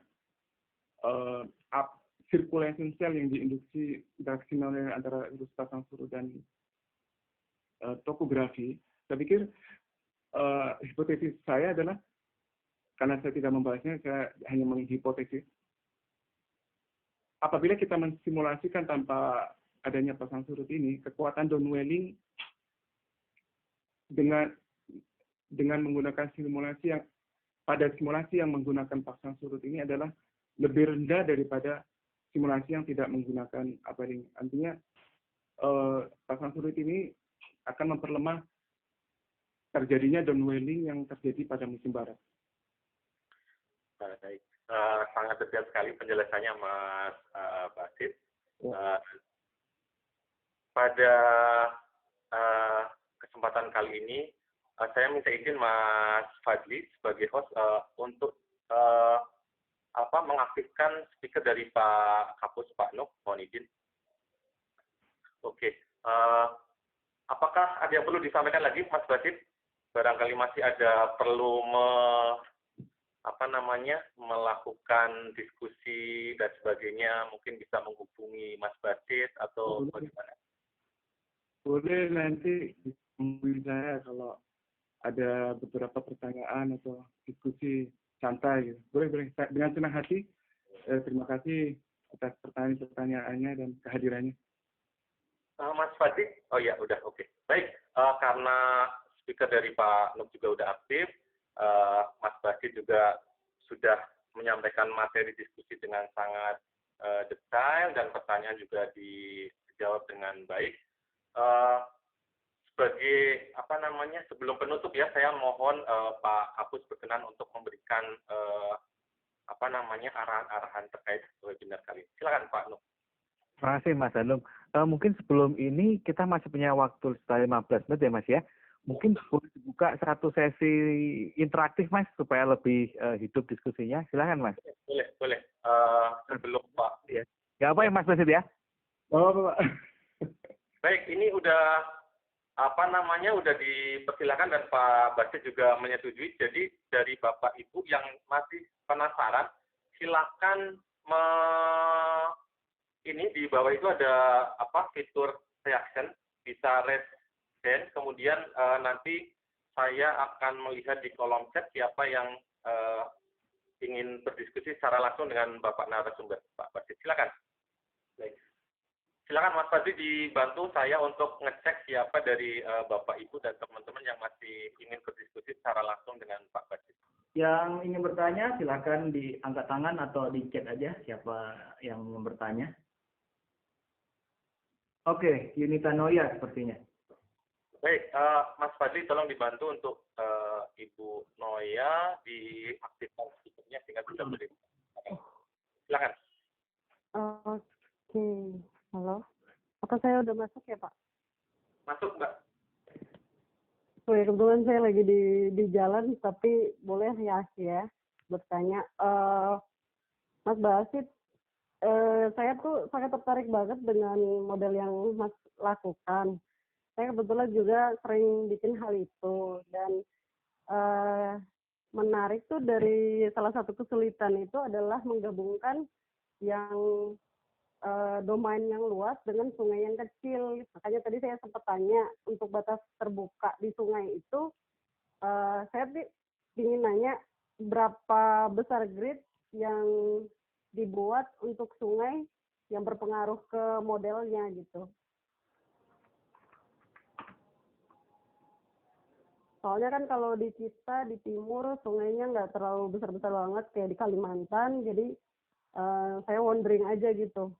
Dan kemudian tadi tuh soal grid vertikal, sebenarnya maksud saya ada nggak sih asumsi untuk membagi grid yang vertikal itu sebesar 50 sekian layer?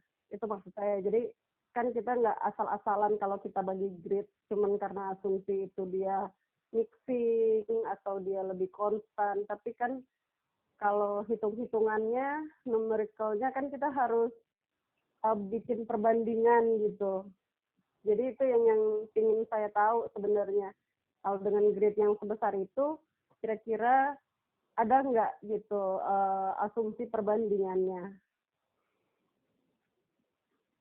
Baik, Mas Basit bisa menangkap apa yang ditanyakan dari Mbak Yunita Noya? Silakan. Maaf Mbak Yunita, jadi maksudnya grid sungai itu gini, intinya untuk sungai saya tidak menggunakan menggrid sendiri karena memang udah di-adjust untuk disesuaikan antara saya mengadop data swing ini dari model yang lain. Jadi ada seperti konversi yang disesuaikan dengan model Hamsom. Jadi saya sebenarnya tidak terlalu terlibat dalam proses pembentukan grid sungai untuk disesuaikan dengan Hamsom. Jadi saya tinggal menggunakan aja sih. Tapi sebagai informasi itu dari data model water gap. Mungkin mudah-mudahan itu offshore ya. Itu saya juga memperoleh dari lab saya di sini. Kalau Mbak Yunita ini maksudnya gridnya gimana Mbak Yunita? Ingin data observasi sendiri ya? Sepertinya Ibu Noya ini speakernya di unmute, jadi mungkin beliau bisa mendengar tapi mungkin tidak bisa ini Mas Fadil. Silakan saja.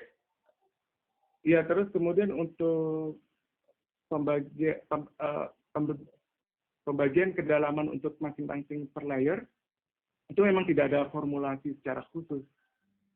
Jadi kita ya seperti kita ya bisa dikatakan mungkin kira-kira dari hasil penelitian-penelitian sebelumnya kita lihat gradiennya misalkan dari profil observasi dari seperti thermocline mungkin kita ingin mengamati kedalaman berapa dan seberapa besar kita ingin mengetahui efeknya gitu. Jadi tidak ada formulasi khusus intinya. Jadi berdasarkan hasil pengamatan observasi sebelumnya, mungkin hanya kira-kira mungkin, tapi perkiraannya logis berdasarkan hasil pengamatan, tapi tidak ada formulasi secara khusus. Tapi untuk di permukaan mungkin memang harus lebih rapat ya. 5 meter itu sudah cukup ideal.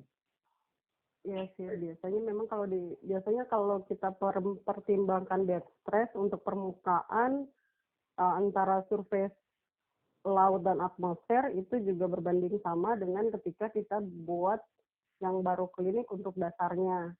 Dan saya juga pernah bikin hal itu, makanya wondering aja kalau kita buat perbandingan layer untuk permukaan dan dasar itu, karena kalau memperhitungkan depth stress, artinya kan massa yang bergerak itu dia nggak konstan ada di dalam satu layer yang smooth gitu.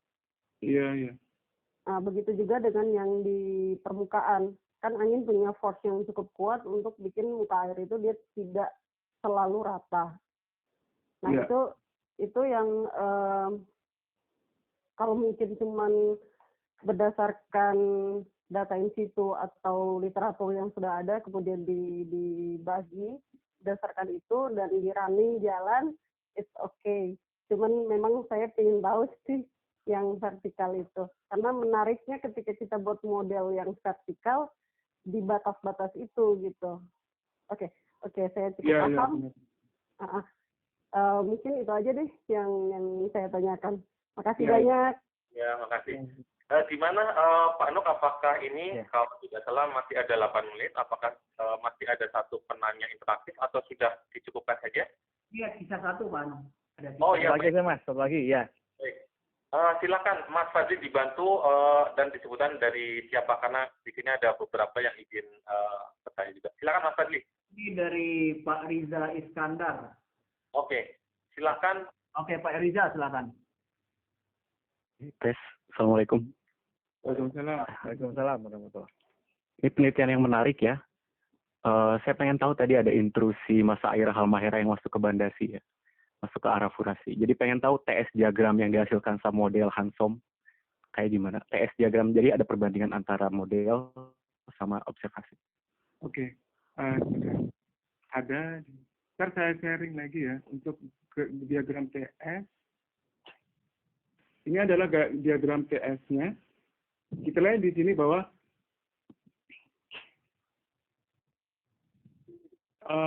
untuk pengamatan ditandai dengan dengan curve.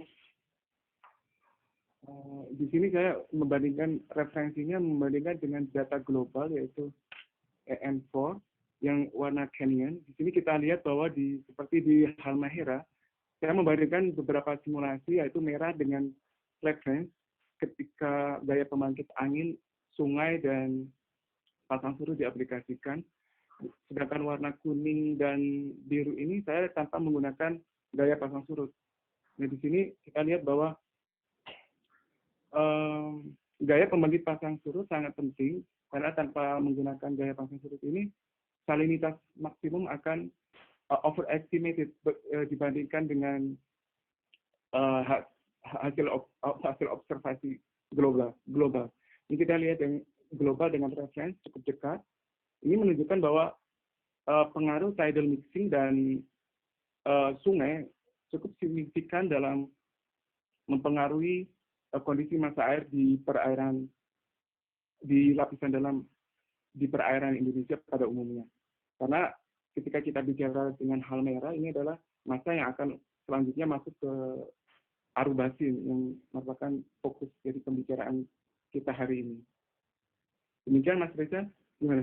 Oke, terus ada formulasi khusus nggak yang dipakai untuk tidal mixing? Misal vertical mixing yang di Halmahera sekian, terus yang dari Pasifik sekian. Apakah semuanya dibikin uniform? Untuk tidal mixing ini kita tidak variabelnya yang di masing-masing koefisien eddy ya. Iya. Ini vertical diversitas. Koefisiennya AV-nya itu bervariasi, sedangkan tapi AV-nya itu berbanding dengan perubahan arus horizontal. Saya lupa bersama namanya, tapi intinya tidak konstan, bervariasi sesuai dengan stres di antara per layer. Tapi di sini saya tekankan bahwa saya tidak membahas secara khusus bagaimana koefisien ini dibanding koefisien ini atau tidal mixing dibanding seberapa akurat koefisien ini digunakan jika dibandingkan dengan hasil observasi. Jadi saya tidak mengotak-atik koefisien dari model tersebut, tapi sebagai informasi ini tidak konstan, tapi berbanding terus dengan saya harus melihat lagi formulasinya Pak. Perubahan arus horizontal yang ini. Baik. Gimana Mas Riza? Dicukupkan? Oke, cukup. Terima kasih. Baik, terima kasih Mas Riza, begitu juga Mas Basit. Saya kembalikan ke Pak Kapus, silakan Pak Nuh. Baik, terima kasih Mas Hanung, Mas Basit, dan Bapak Ibu sekalian. Tidak banyak yang bisa saya sampaikan. Saya ucapkan selamat pada Mas Basit yang sudah melakukan studi demikian thorough ya, demikian bagus, tuntas begitu.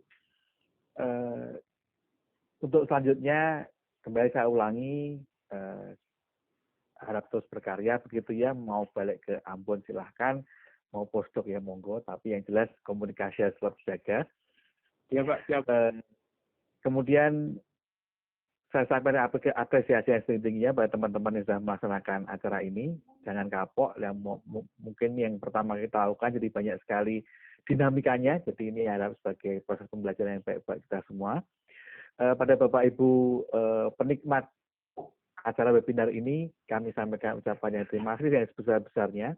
Kami nantikan masukan, saran, dan nasihat dari Bapak Ibu sekalian tentang bagaimana cara pengelolaan yang lebih baik, kemudian bagaimana kita menganalisis isu-isu yang bisa kita diskusikan bersama untuk kemajuan penelitian di bidang kelautan, oceanografi, fisika, kimia, biologi, dan segala sesuatu yang terkait dengan laut di tanah air kita ini.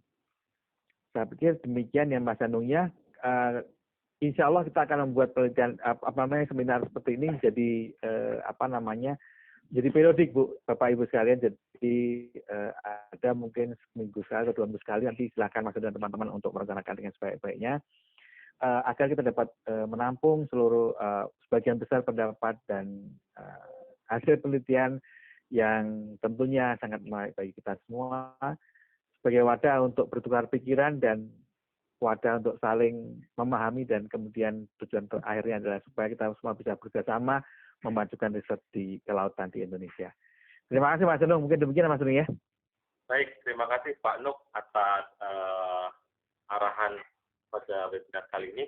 Saya selaku Ketua Panitia mengucapkan terima kasih pada Pak Kapus, Pak Nugroho, Pak Auki, Kapus P2 Polisi, dan Bapak Ibu serta teman-teman yang telah berkenan meluangkan waktunya sehingga gabung pada acara webinar kali ini. Kemudian seperti yang Mas Basi sampaikan dan Pak Kapus juga bahwa mudah-mudahan ada hikmah yang bisa kita ambil, ada pengetahuan yang bisa kita petik dari diskusi kali ini.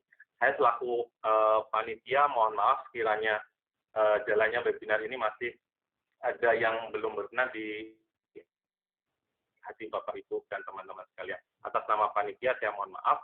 Mudah-mudahan di kesempatan diskusi kelautan selanjutnya, webinar sesi selanjutnya, Bapak Ibu juga berkenan untuk bergabung dengan kita.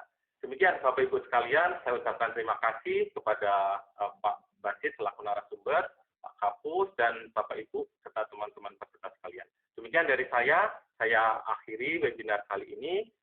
Mohon maaf kalau ada tutur kata yang kurang berkenan. Assalamualaikum warahmatullahi wabarakatuh. Selamat sore dan salam sejahtera untuk kita semua. Tapi ya. Ya. Terima kasih.